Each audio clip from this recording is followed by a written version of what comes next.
Halo, selamat datang di podcast Ruang Edukasi hari ini. Nah, di sini saya akan membahas mengenai topik yang sangat penting, yaitu pengelolaan pendidikan di era digital. Bagaimana dunia pendidikan kita harus beradaptasi dengan perkembangan zaman dan isu-isu yang sedang viral. Saya Jan Fitria dan hari ini saya kedatangan tamu yang sangat spesial, yaitu Bapak Acep, yang mana beliau adalah seorang pakar dalam manajemen pendidikan. Selamat datang Bapak Acep. Terima kasih sudah meluangkan waktunya untuk hadir di sini. Sebelum kita masuk ke isu-isu terkini, mari kita bahas tentang hal dasarnya terlebih dahulu. Apa sebenarnya pengelolaan pendidikan itu dan kenapa konsep ini sangat penting, terutama di masa sekarang? Oke, pengelolaan pendidikan ya. Pengelolaan pendidikan adalah proses pengorganisasian sumber daya, kebijakan, dan strategi untuk memastikan sistem pendidikan berjalan dengan efektif, sistem pendidikan berjalan dengan efisien. Nah, ini mencakup banyak hal, mulai dari manajemen kurikulum, pengelolaan tenaga pendidik, hingga bagaimana pendidikan bisa tetap relevan dengan kebutuhan zaman. Jadi pengelolaan pendidikan itu seperti pondasi yang memastikan sistem pendidikan itu berjalan dengan baik ya Pak? Iya, betul sekali.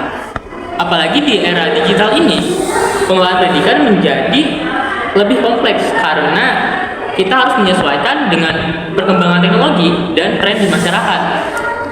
Oke, menarik. Kalau kita berbicara tentang teknologi, saya rasa tantangan yang dihadapi dunia pendidikan saat ini tidak terlepas dari pengaruh digitalisasi. Bagaimana menurut Bapak? Benar sekali. Nah, di era digital ini membawa tantangan baru seperti integrasi teknologi dalam pembelajaran, etika penggunaan teknologi, hingga peran guru yang bergeser yang tadinya hanya sekedar pengajar menjadi fasilitator. Oke, salah satu contohnya nyatanya adalah penggunaan AI. Nah, jadi siswa sekarang tuh lebih banyak mengerjakan tugas menggunakan AI, misalnya GPT gitu.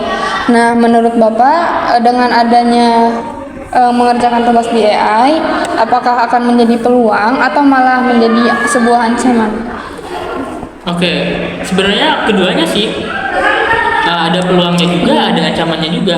Jadi di satu sisi teknologi seperti AI dapat mempermudah dalam mengajar gitu. Misalnya AI dapat membantu guru mempersonalisasi pembelajaran untuk siswa.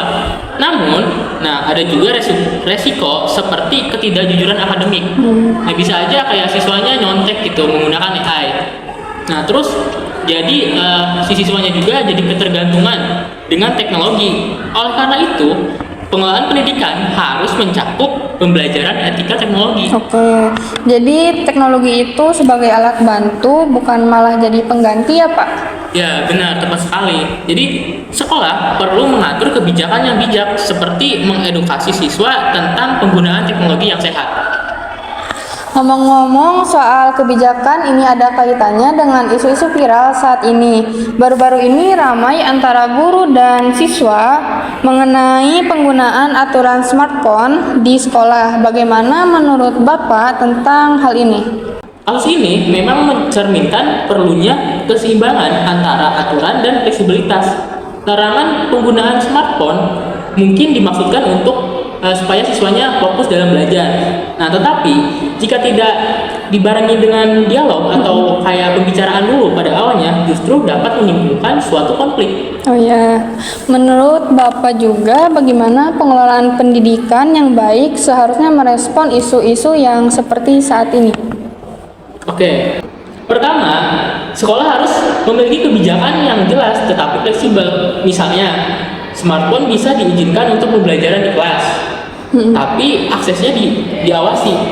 Nah, buat kedua, penting untuk melibatkan orang tua dan siswa dalam merumuskan aturan, sehingga semua pihak merasa dihargai.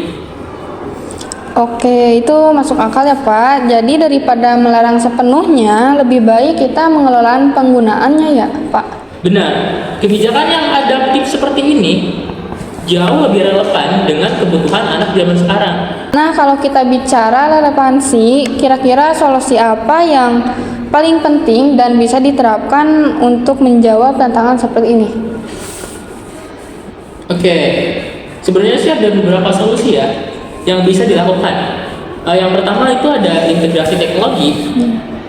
Jadi sekolah bisa menggunakan aplikasi pembelajaran interaktif atau Learning Management System (LMS). Yang kedua, edukasi etika teknologi.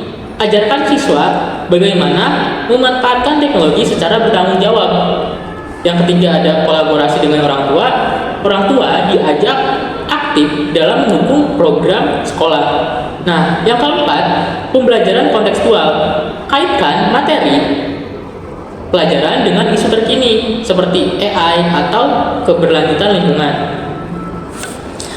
Oke, ide-idenya sangat relevan. Kalau kita berbicara tentang learning management system, saya rasa ini akan menjadi solusi untuk mengatur kurikulum dan aktivitas belajar secara digital. Betul.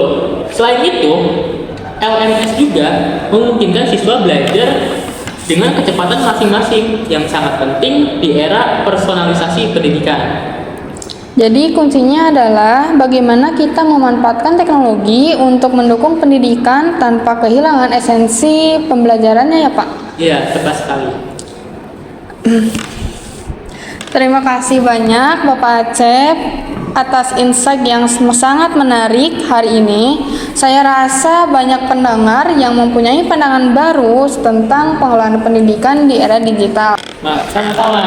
Ya, semoga diskusi kita hari ini bermanfaat untuk semua yang terlibat di dunia pendidikan. Ya, amin.